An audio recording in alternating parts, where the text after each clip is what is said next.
Radio Multistreaming San Francisco, Mekoti Kanda Vatalai.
Doyan Robina kana maraman ita. Do samba di ba kusa-kusa iwe. Yandra na ita. Kita sili katalaman din na Orange Lounge. Maleka. Warasan ba di kata-kata pinakasartunga toboy siyang pambakaw. Gay way dala tu kinambat.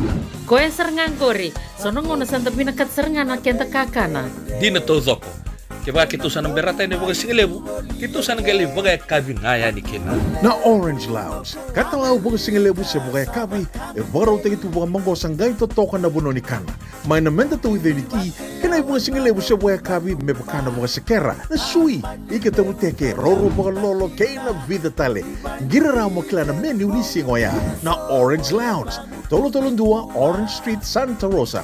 Yang dua tala na tamani bingarabi ni Divine Group of Companies. Dola mena wala kaloka na mataka, kina wala kaloka anambongi moniti kina singatambo. Na Orange Lounge, tolo-tolo dua Orange Street, Santa Rosa. Endona mate kuniti wale wabekenda mana wasa Pasifika na hepatitis B. Kuneini ndua mana bayatini corona nini winua mana wasa Pasifika Amerika ni tobi reti kuna matembo na hepatitis B. Ongoli wake na kenaroni betobi sena tobi kuna matini na venada se liver cancer. And then remendo kila kesate vikwentiko. Na wakani sanguso tini kene wakata kila se symptoms. Wakabo kesambimbi na mate.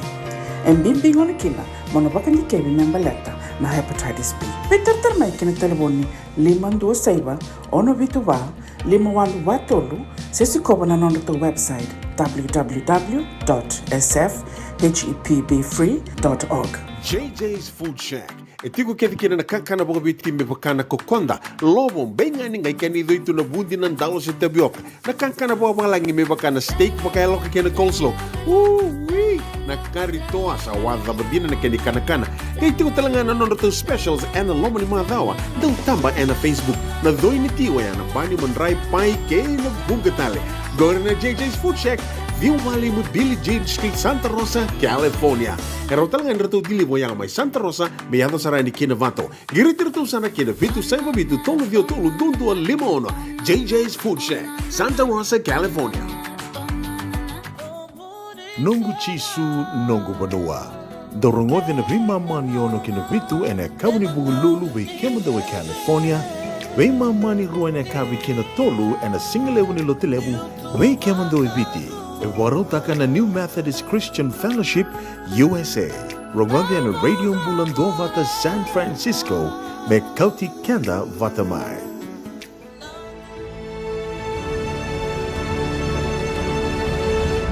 Ongo na rongo may bala ni Songo and a Radio Mbulando Vata San Francisco, me kauti kenda vatamai. Karoni wasi ni ngauna ni rongo mai bali songo ene kawe menaka ni tusi tendendai ni katini ka dioni singa ni vilo Disemba. Batai tunga ni tukutuku, mi utoka rua takatali tuku yani. Ngo membaleta tuku nga na non-reto sureti na songo na Fiji Indigenous Peoples Foundation. Membaleti kianda kia na itoke. Senga ni Willy Kina ndo ni songo baka politiki se songo lotu. Ngo membaleti kianda kia saranga na songo sen itoke na KVT lube biti kanta sama i pakai tiko na vono le bongo Amerika ya na usutu tiko ni songo ngona Fiji Indigenous Peoples Foundation non reto we sureti tiko mai na leoni komiti kena don na wakasinga lebu wakai durtal tunga kena na betala noa kana wakai durtal tunga kena na bindingi me baletir to na merto na gebeli uta kitiko be kenda en embakiro no doluru sanga bulkaba ko tikenda tiko yani kena embakibo en wakai durtiko na wakasinga lebu ngo kena betala noa kena bindingi en na ikaru sanga bulka tolni singa en wakaro wai saranga ngo Wakarua i sarangangoan e na tini ka rua na ka loko. Teka putiko na songo e na tini ka rua na ka loko e na singa lebu ka na wakai dhuritiko e na wā ono saiba Murphy Avenue, Sebastopol. Ke reiti ngā moni ngai vei tukutuku ni takatoka yani e na sambiu tiko yani na kia na tikindua e na nonta wata watongo na Radio Mbulando Wata au na ngai mbiu tatali tiko yani kina. Tukutuku kataraba vei sureti rā ramba tiko mai veretona i songo ni vuli oti e na Lillian Memorial School, Losa, USA e na nonreto kina nonreto Winter Ball. Losa USA Winter Ball and Wakaidurtiko and Elk Grove Lodge Nibosata Elk Lodge Grand Ballroom and Wakaidurtiko and Ono Baba Ono Riverside Boulevard Sacramento na Wakaroa italngango ni karusanga bulka tolu ni singa and tekabutiko na songo na lima na kaloko na kavi dress code formal blue na kia na iduruduru donan raunandola o katalitunga kina na wakai kavi Kena i tukutuku mataila lai na raunioni gebe tartarani kena taliboni 5 saiba vitu ono 2 tolu se viwa 2 ono rua wa walu tolu 5 baba se va rua 5 saiba walu 2 vitu saiba rua. Sambiu talitunga ni na nonta bata ni rong mai bal ni songo ke bakau ni sang ni tura rauna namba ni taliboni ya ningi seko bayani na nonta tu bata ngo e sambiu talitunga kina na tikindua eh. Oti ngā ni tukutuku, e adora tiku mai, kena nonde wa sininga o na ni rongo mai bal ni songo ne kawini kua, weisure tira ramba tiko mai veretoni i songo, ka wakatoka i tiko na Loloma Club. Nonreto weisure te na Loloma Club, kena ndua na Cover Barrel, Goe na wakaidhuri tiko e na wakarowaine ka ono ni singa ni vula January. Teka watiko na 5 na kaloko ne kawi ke na ndua na kaloko e na mataka. E na Pacifica Island Cover Bar, Rua Vava Vitu 5 Mission Boulevard, Haywood, Rotikari e a tini na ndola tiko. Tolu sang wala ndola i dhuru ke na Cover Barrel, tini na ndola na Rotikari. Goe na sasanga tiko ni nonreto via bibuke na lewe ni Loloma Club ki behir na ngone buli mai mba e na nonra waka rao ni teka wuni buli ni amba ki mai ongo. Ke rei tiko mani nge vei tukutuku ni takatok ngā yani ve surete ramba ve ki anda tō ke de Sara e na East Bay surete talitunga kina ke mdo mai Santa Rosa ke mdo mai Sacramento senga ni ndo wako ai tiko e na vei surete ongo. Tukutuku dhaba ngai tiko ngori me mbaleta na no mdo i songo se mani songo dhaba ndo sa na numa me na mai tau ya utaki tiko se sa dhidi tiko mbeka mai songo ni buli oti na songo ni asa tikina koro se matangali se mani dhava ngā na no mdo i tuba na no mdo sasanga tiko gohendo na ngoni sale rau ni na bebu ki tiko ni kina na Radio Mbulando Wata e na kiana mai kadhi wake wali tiko na no mdo i tukutuku na no matik ngā na Radio Mbulando Wata e senga ni Waka ia lea lana wanua e rongo di tiko kina. Ngo ndau seama tiko mai kina na nonda karabenga rabitu mai na tokalau e loma, mai Englandi, Australia, New Zealand, na Yatu Kuka, Samoa, se mani e seibura dava. E rawa nira na seama tiko kina ai bola mata, se na Facebook, na YouTube, rau talinga ni rasema tiko mai kina radio mbulando vata. E ana vuna, ka ke tondou wewa kongeti tiko ni kina, se mani tuku dhawa i tiko ngori mai kadivaki. Rau ni wakota tiko mai kina nonda vata vatongo ana radio mbulando vata. Senga tiko ni na saumi na kena mai kadivaki tiko ani, rau ni ngai mbitanga mai kina messenger ana radio mbulando vata, se una vuninda kua se o tali matakimbau, mena mai kadivaki wali tiko ani na nomoto i tuku. Sa mai sivatongo na ono e na rua sangavulu ka rua na miniti to tolo saratiko na toso ni ngauna. Ano vea wakambula tiko ani na sere kataravango ve waisea bushanti. Nimbula vinaka waisea. Vinaka wakalewa na sema tiko mai Naui Island mai savu. Ndombula vinaka wakatelanga kina visisari wakasuka. Nimbula vinaka mai Lambasa. Mbula vinaka terasia mandingi mbuli wakanduni vinaka tiko ani vikimuni. Ane kavi vinaka ni kua. Wakatelanga kina ve mare da lalanga vesi. Ke kimdo ke sara na noni tokani do sema tiko mai ngori mai Australia. Wakambula tali tinga ve valu bula bo di bula vinaka valu vinaka wakalewu na sema tiko mai na tau ni tolu na sana. Ndombula vinaka. Bula vinaka Josie Waitanga vinaka wakalewu na sema tiko mai na kavi ni kua wakatalinga kina ve tevi tambola yara. Ndombula vinaka mai rewanga nanronga wakanuni vinaka tiko ani vikimdo na turanga na marama taubu wakanuni vinaka tiko na buku ni waka e kavi ni kua se mani dhava ngando waka rau tiko kina sa ngona tuni songongo se vadava. Sivatangona ona na rusanga bulu ka 5 miniti and a radio mbulando vata.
Ana radio bulan dua vata mai veso takatoka nia vakalele weekenda na nongoi tau cookie sa mai sivito kina gona ono e na ruasanga bula ka walu na miniti e na sere katarawa no veva kambula tiko kina weke mundo na turanga na dorobo na marama na ngone leando se ama tiko mai na kavini kua bula vinaka e sai Jermaine a wambota se ama sara tiko mai New South Wales nimbula vinaka vakatalinga kina ve tawake tuake tau tawake nimbula vinaka na se ama tiko mai na CBS team and rarani wanga buka mai Nandi wakanuni vinaka tiko ani ve kemundo e na kavini kua vakatalinga kina ve waise abushanti ke kemundo ke de sara na se ama tiko ngori mai Naui Island mai savu nimbula vinaka.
Radio Bulan Dua Vata, me kau ti kenda vata mai San Francisco ki buru-bura. Sema mai ngai wa yani.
So enda sa sianga sarangan nikla na tapo menda baka talau taka buka singi lu taka siapa kaya kapitang neka kuni lo malenga sa tipin dono menua erau ni buka tingu ikimuni wayana JJ's Food Shack Santa Rosa California na be matanggali kaka na tipgina me baka na karitua waraisi na logo palusami na buwaka na kaiwa soso na dalo na toa na kukonda baingan di kena gamure na kaka na buwa malang me baka na steak gai baka loka tabioka kena kauslo surua tatni Gelago pata na kena pai ng bani kay na manray. Oya na JJ's Food Shack, Santa Rosa, California. E rosarangan no direct message virto giringa kina bitu sa bitu tolo dio tolo duo limono se o nga wale saranga lito miko may nanomota e na dio maluma Billy Street.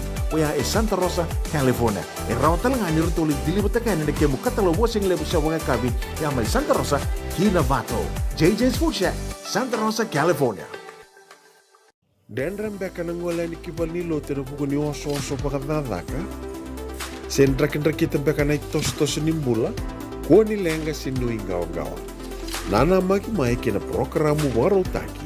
Mai vera tau na New Methodist Christian Fellowship USA.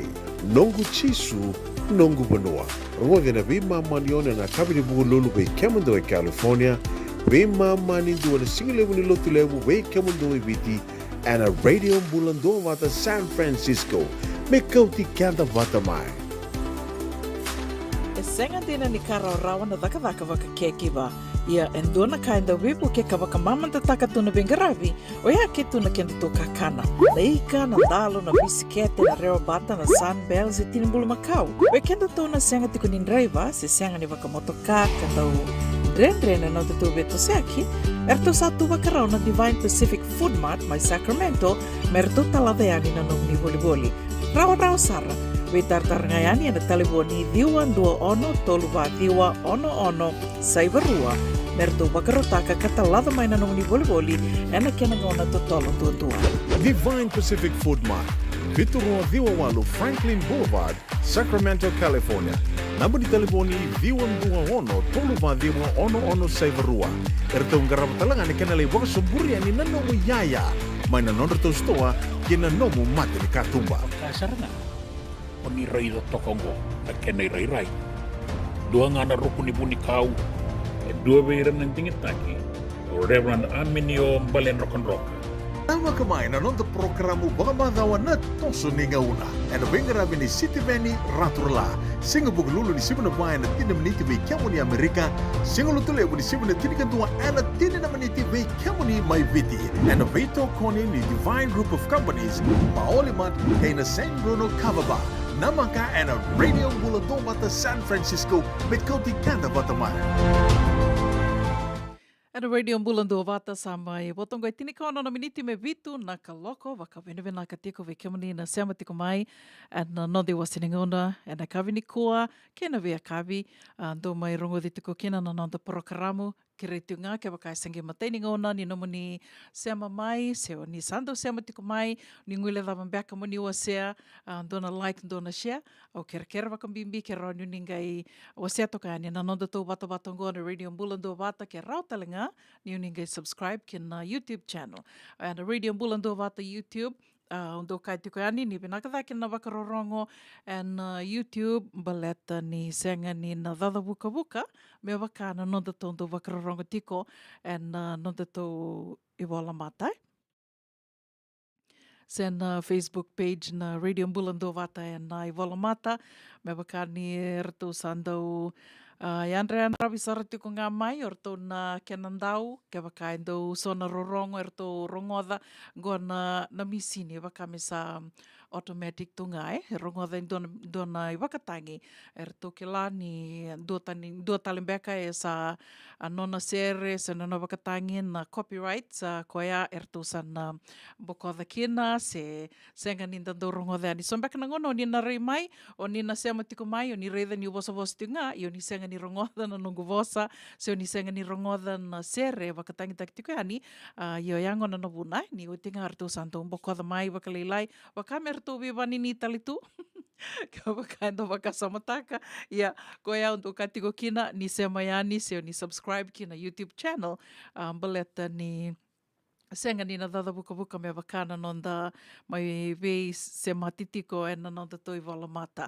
Na dona ngona sa nangai tiko e dona app, na phone app, me rau ni tondo ronga ve tiko kina na nonda to wata watango se to vei se matitiko kina, ka wakata nga kina na website ni Radio Bulando Vata. Io ana i tuba e sa tiko, i na senga ni rau na i tuba e ake wakai senga ni o ni na veto ko ni tiko mai, ko e au ve toro ngona vinaka ngomi o waka vinaka taki kamuni kina, e na nomu nindo veto ko ni tiko mai, nomu nindo sema tiko mai kina nonda wata, nonda ngona wata and e kawi ni moniti kina wakarombuka mai na tolu kina vitu na kaloko.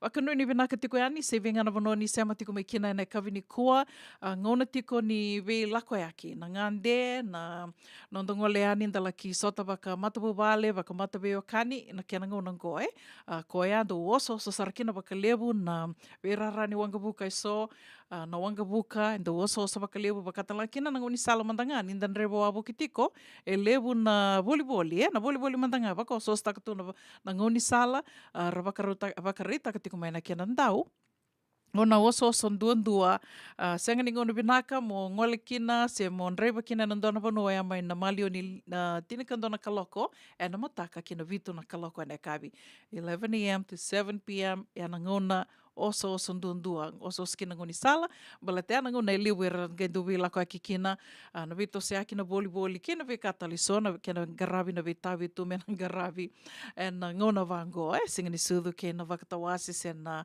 holiday season ia na vivu kayaki dena vinaka mendana reida tikun berni dan biu mai vale ke vakai sa do tikun beka no do tuba mandona buka ani nandona vanua en singini sudu vakatawasi ngo erando vaka salataki kenda tikun mai na kendau na kai vinaka kina ni voleka ni wanga buka kede na kambani ni wanga buka kede e satu na nondra app koya ira berni da bimbi mai vale menda ngole ani no irara ni wanga buka e na binaka mo na rida na nomu app ni sem berni do na visau senga ni do na visau ke na nomu wanga buka se na nomu flight o ya na do tala kairo ni na dana yan rendra bikina mena buke tiko na nonda vito se aki en singa ni sudu ke na vaka tawasengo baleta ni sando mandangana ka na nonda lomo do takatiko na nonda waka rau na vika menda waka rutaka menda ngai lako e ani na vonuenda lako tiko kina ia ena vivu ke waka libu ya ke waka mitiko na app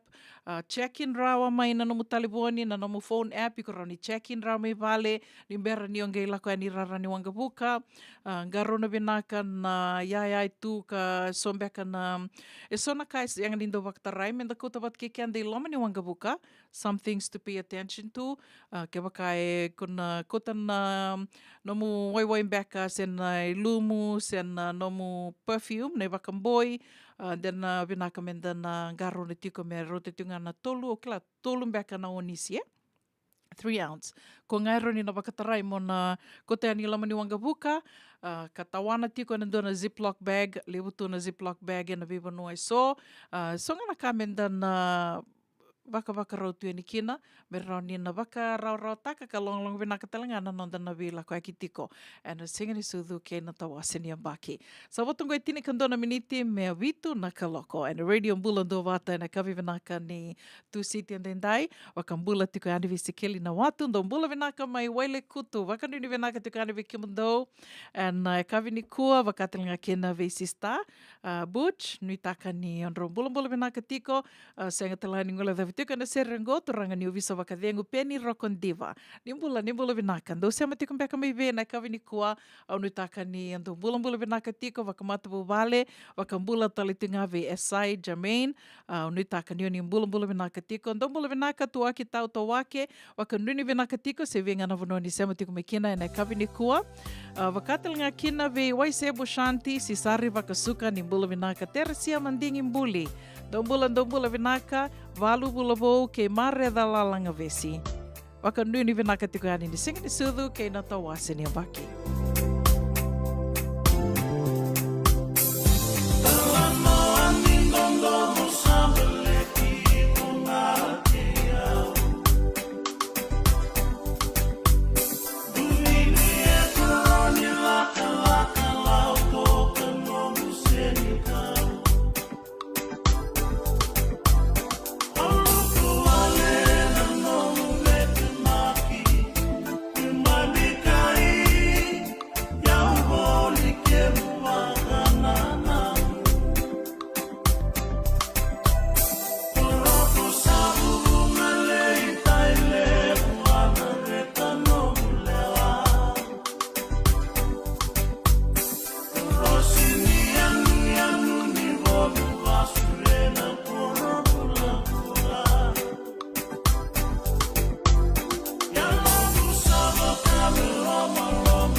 Radio Mulando Vata mai veretona vonga ni ndela ivangani oia na kavi vinaka ni tusi tendendai sa mai watonga i tolu na miniti me vitu na kaloko.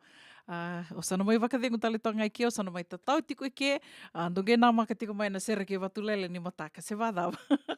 Waka nui ni vinaka tiko yani se venga na vono ni se matiko mai kina o ni taka ni o ni taka ni o ni mbulu vinaka tiko ni vivu ke toka waka lilai na nonda programa na kavi ni koa na vetavi so e ngaravi tiko o sa nui taka ni nindanage me vese mati tali tiko en ngono watanga vono watanga en kavi ni mataka ni ngai waka dengu toka o waka mbula mandanga ni ve mbulo na ngata ni mbula vinaka no mani toka ni go una vuninda koa me da mana ngona ndanage me verongo din domo tali tiko kina ni te waka dengu toka mata. Tawa baka milei na mangosa ni ke muito vaki Niko diri no vaka bunga no muanda serabi Ngimiana nando dama Elogu sama ibe suki na lamani Koi buni no gunani ali ali bolinga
Kini sereng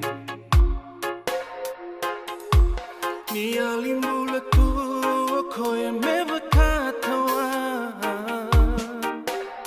Nanamureki Aworoki Yu ya mendu andua Embutongo Mode kalumani Maru mode nongu tangilo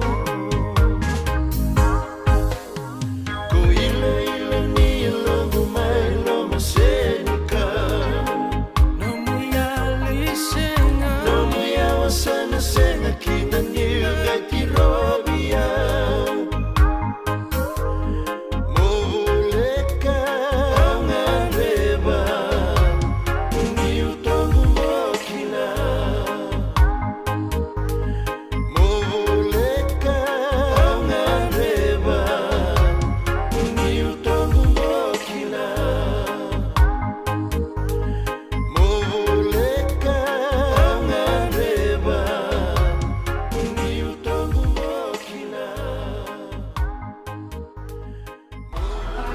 Ongo na Radio Muladumata San Francisco. May Kauti Kenda Vatamai.